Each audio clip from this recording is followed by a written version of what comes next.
Good morning everybody. आज हम लोग अमरकांत द्वारा लिखित कहानी जिंदगी और जोक के बारे में पढ़ेंगे। लेखक यूपी के बलिया जिले का रहने वाला है।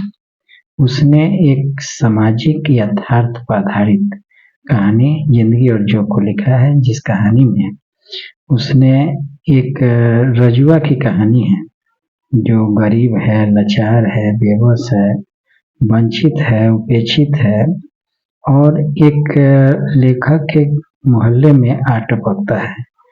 उस रजुआ वहीं अपना भीख मांगकर या कुछ काम कर कर खाना पीना खाता है, लेकिन एक रात को ऊंची आवाज में से जोर जोर से चिल्लाने की आवाज आती है, जिसमें मुझे बचाओ, मुझे मत मारो, मैं बढ़ई हूँ, मैं गोपाल हूँ, मुझे मत मारो, ऐसे चीखने की आवाज आती है। जहाँ लेखक बिना चप्पल पहने पहुंचता है, देखता है कि शिवनाथ बाबू का लड़का उसे बेदर्दी से मार रहा है, गद्दी भद्दी गालियां दे रहा है और उस पर साड़ी चुराने का इल्जाम लगाया गया है। लेकिन जैसे ही शिवनाथ बाबू का छोटा लड़का आकर कहता है कि साड़ी तो घर ही में है और रजुआ को अनहके हम लोग मार रहे हैं, तो रजुआ निर्दोष साबित होता है।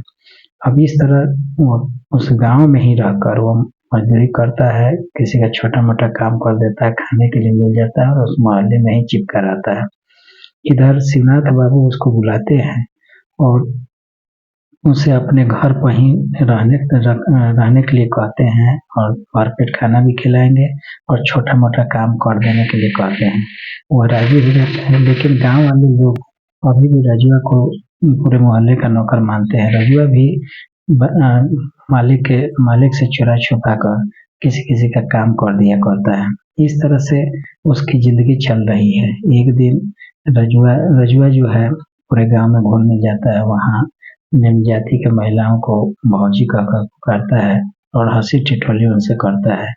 एक दिन एक पगली से उसकी भेंट होती है। पगली को क्वार्टर में लाता है और उसके खाने पीने की व्यवस्था करता है। एक दिन एक लफंगा जो है उसके साथ सोया हुआ रहता है, जिसे देखकर ये भड़क जाता है, लेकिन विरोध करने पर वो लफंगा ने रजुआ की इतनी पिटाई की कि वो बरन के पतोहू के यहाँ रह रहा है और वहीं पर अपनी कमाई का पैसा जमा किया है। बरन के पतोहू ने पैसा मांगे जाने पर इनकार करने पर वो अपना दाढ़ी बढ़ाता है, शनिचरी देवी पर जल चढ़ाता है और उससे मन्नत मांगता है कि बरन के पतोहू को कोढ़ फूट जाए, ऐसी वो मन्नत मांगता है।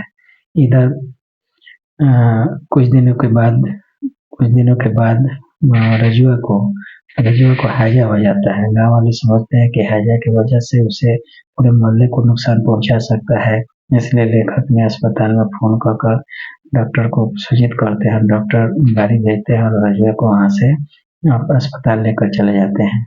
4-5 दिन के बाद रजुआ ठीक हो जाने के बाद रजुआ जो है पुनः मोहल्ले में धमकता है, जिससे गांव वाले परेशान हैं।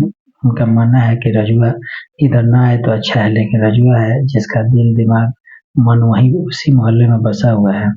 वह आता है, काम करना चाहता है, काम भी मांगता है, लेकिन कोई उसे काम देने के लिए तैयार है। लेखक भी उसे कहते हैं कि तुम इधर से आ जाएगा तो तुम्हारा हाथ पैर तोड़ देंगे, तुम यहाँ से भाग जाए, यहाँ से चले जाए।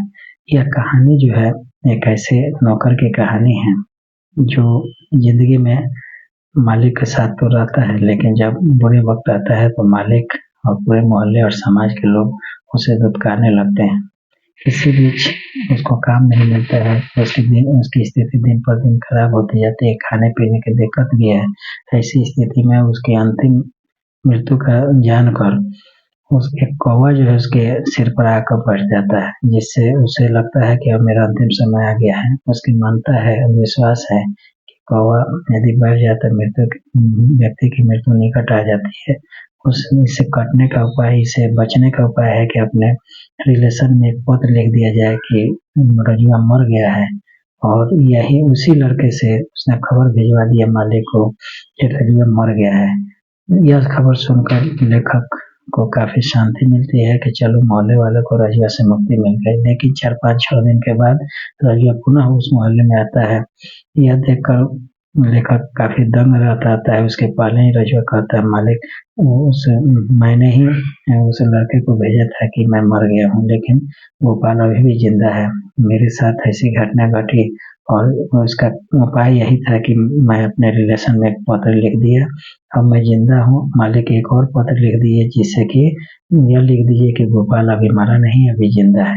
इस तरह रजुआ जो है जीवन में एक लंबी पारी जीना चाहता है, लेकिन समाज के लोग उसे उपेक्षित करते हैं, उसे समझते हैं कि ये तुरंत मर जाए, ये किसी काम का नहीं है।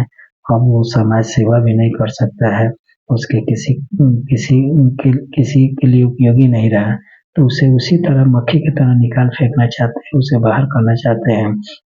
लेकिन रजुआ जो है उसके उलट वो ज़िंदगी जीना चाहता है, उस लोगों के बीच रहना चाहता है, वो काम करना चाहता है, लेकिन लोग उसकी समस्या, उसकी परेशानी को नहीं समझते हैं और इसी में वह ज़िंदगी और मौत की तरह जूझता है और जीने की जिजीविषा लिए हुए वह मोहल्ले में आ टपकता है। यही है ज़िंदगी और जोक। लोग समझते हैं कि उसे जोक समझते हैं, लेकिन रजुआ उसे अपना ज़िंदगी समझता है, अपना नियति समझता है और वह जीना चाहता है। धन्यवाद।